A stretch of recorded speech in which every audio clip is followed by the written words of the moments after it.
Mini Pakistan के शहरियों को 50 घंटे बाद CNG नसीब हो गई। इत्तला मिलते ही मुख्तलिफ इलाकों में रिक्शा और सुजुकी ड्राइवर पंप्स पहुंच गए। देखते ही देखते कतारें लग गई। सुबह 8 बजे खुलने वाले स्टेशन रात 8 बजे फिर बंद कर दिए जाएंगे। 6 दिन पेट्रोल पर रिक्शा चलाने वाले ड्राइवर अखराजात से परेशान हैं। एक हफ्ते में 2 बार गैस मिलने पर मेहनतकश फट पड़े और धुआंयां देने लगे।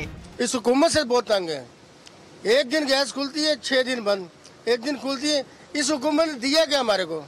परेशानी के अलावा कुछ नहीं दिया। इसने बेड़ा गर्क कर दिया पूरे पाकिस्तान का।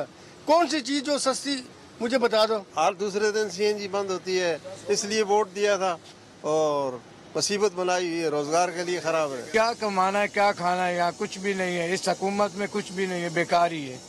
खाली बस एक दिन CNG खुलती है, 10 दिन खुलती नहीं है, परेशानी है। कराची में 3 हफ्तों के दौरान 17 दिन CNG स्टेशन बंद रहे, जिससे न सिर्फ मुसाफिर ट्रांसपोर्ट ठप रही बल्कि CNG पर चलने वाली कारें भी सड़कों से कम हो गईं और शहरियों को मुसलसल परेशानी का सामना रहा।